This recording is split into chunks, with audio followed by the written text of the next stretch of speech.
que he titulado ¿Pedir prestado como los ricos o como los pobres? Pero antes de empezar con el vídeo quiero darte dos citas que te pueden ayudar a entender de lo que estamos hablando. Y las reglas que vamos a ver te parecerán injustas, seguramente lo son, pero simplemente son las reglas actuales del sistema en el que vivimos. Puedes utilizarlas como te venga en gana. Mark Twain dijo: el banquero es un señor que te presta un paraguas cuando hay sol y te lo pide cuando empieza a llover. Cuando te va mal y necesitas dinero, cuando has perdido tu trabajo, un banquero nunca te va a prestar dinero. Un antiguo proverbio bíblico dice: el que pide prestado es siervo del hombre que hace el préstamo. Proverbios 22:7. Es súper interesante porque esto es real. Si no prueba a no pagar un préstamo personal, verás cómo te va. Verás que pierdes hasta los calcetines por culpa del préstamo que quizás no era nada, o una tarjeta de crédito.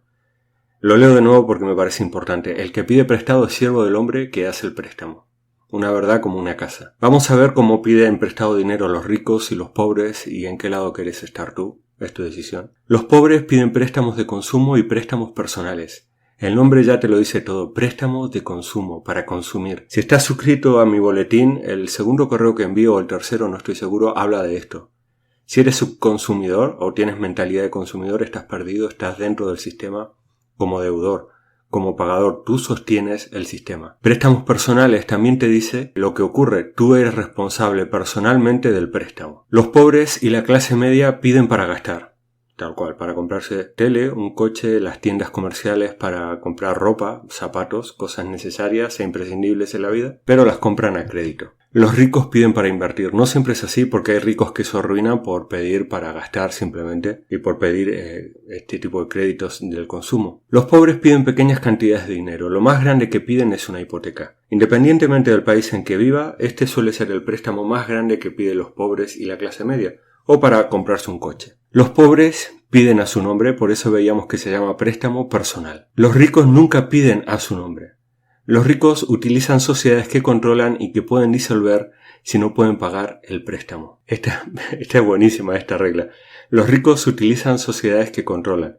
Claro, no me refiero a paraísos fiscales ni a sociedades falsas, no falsas sociedades que no tienen ninguna actividad, sino a negocios reales, a un negocio que ellos tienen, que es su propiedad, y en el que piden un préstamo a nombre de ese negocio para hacer otra inversión. Pero ¿qué pasa si va mal, si hay un desastre natural, si hay un problema de salud? Se disuelve la sociedad y el préstamo se queda sin pagar. Es decir, utilizan la sociedad como un seguro.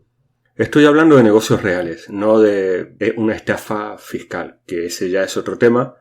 Pero siempre en este canal hablamos de cosas que sean legales y que se pueden hacer. Lo leo de nuevo. Los ricos utilizan sociedades que controlan y que pueden disolver si no pueden pagar el préstamo. Los ricos buscan conseguir un ingreso pasivo superior a la mensualidad del préstamo.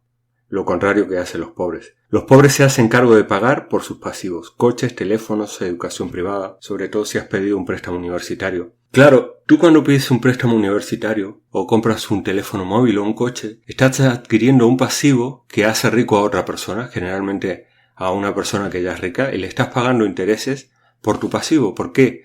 Porque estás pagando una cuota mensual, un seguro, costes de mantenimiento, gasolina o gasoil. En los teléfonos lo mismo, pagas una cuota mensual por el teléfono, se rompe a los 2 años, tienes que comprar otro, además de pagar los gastos del propio teléfono, que son llamadas, uso de internet, etcétera, etcétera. Entonces, los pobres se hacen cargo de, claro, es un préstamo personal también. Si compras un coche a tu nombre, ¿cómo lo haría un rico? Compraría un coche al nombre de una empresa. Para los ricos, lo importante es el historial crediticio de sus negocios.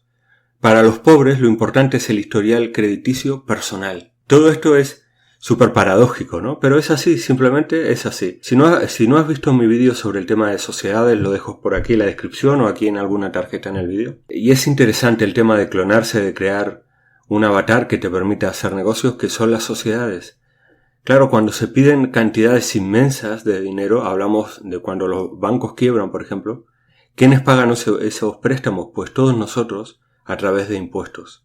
Y es lo que ha ocurrido en esta crisis, cuando por ejemplo en España se ha pagado unas cifras brutales de billones de euros con B, y esos préstamos se pagan, pero no los pagan las personas que lo pidieron ni las empresas que los pidieron, lo pagan los contribuyentes. Y esta es la forma en que actúan los ricos, a través de sociedades, no a través de su propia persona física, digamos. ¿Es una regla injusta? Yo diría que sí, porque hay un componente de estafa, pero es lo que hay. Así funciona este mundo. Por supuesto, en algún momento le reventará la broma en su propia cara, porque es un monstruo que se fagocita a sí mismo este capitalismo. Bueno, espero que te sirva para pensar en cómo pides dinero prestado, cómo son tus deudas actuales y cómo puedes cambiar tu forma de pedir dinero prestado si es que decides pedirlo. Espero que te haya gustado el vídeo. Si es así, dale un me gusta y compártelo en Facebook o en Twitter.